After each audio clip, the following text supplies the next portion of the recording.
আসসালামু আলাইকুম রহমতুল্লাহ।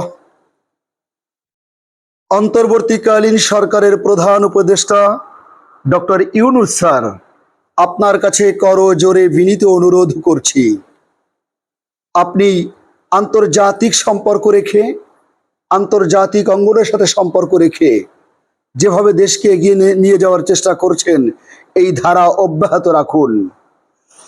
আপনার যোগ সাজোজে, আপনার প্রচেষ্টায় আরব আমিরাতের ৫৭ জন প্রবাসী ভাই যারা খুনি হাসিনার পতনের জন্য ওই দেশগুলোতে আন্দোলন করে গ্রেপ্তার হয়েছিল, তাদের মুক্তির ব্যবস্থা আপনি করেছেন, আলহামদুলিল্লাহ।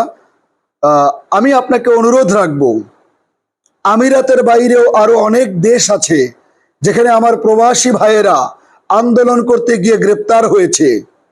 কেউ হয়তো বলবে, প্রবাসীর আবার আন্দোলন কিসের, তারা আন্দোলন করলো কেন? আচ্ছা বলুন তো, তারা করবে না কেন? তারা রেমিটেন্স যোদ্ধা। ১৯৭১-এর মুক্তিযোদ্ধারা যদি এদেশে ভাতা পায়, আমি মনে করি রেমিটেন্স যোদ্ধা যারা, তাদের ভাতা পাওয়া উচিত, তাদের সন্তানদের সম্মান পাওয়া উচিত, তাদের পরিবারের আলাদা একটা মর্যাদা পাওয়া উচিত। কারণ এই রেমিটেন্স যোদ্ধাদের রাজস্বতে আমার দেশের অর্থনীতির চাকা ঘুরছে। এদেশের অর্থনীতির চাকা যাদের কারণে ঘুরছে, তারা এদেশে ভিআইপি মর্যাদা পাওয়া উচিত।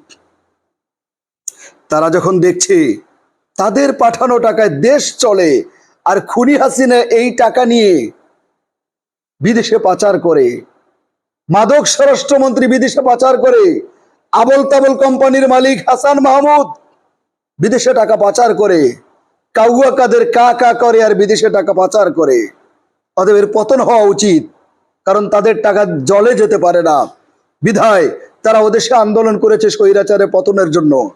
ডক্টর ইউনূস স্যারকে অনুরোধ করব, আরো যেই যেই দেশে আমার প্রবাসী ভাইয়েরা আটকা আছে, যেহেতু আপনার সাথে আন্তর্জাতিক সম্পর্ক অনেক ভালো, আপনি সেই দেশের প্রেসিডেন্ট, প্রধানমন্ত্রী, আমিরদের সাথে যোগাযোগ করে খুব দ্রুত আমার এই প্রবাসী ভাইদের মুক্ত করার ব্যবস্থা করুন।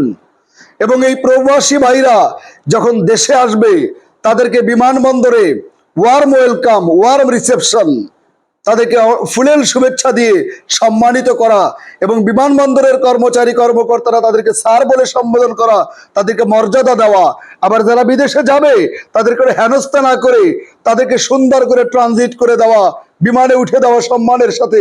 এই কাজগুলো যাতে আমার প্রবাসী ভাইরা পায়, যারা এখান থেকে প্রবাসে যাবে তারা যেন এই সার্ভিসটা পায়, সেটা আপনার কাছে প্রত্যাশা করছি।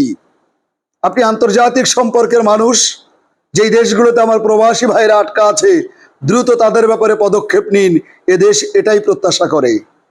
আসসালামু আলাইকুম রহমতুল্লাহ।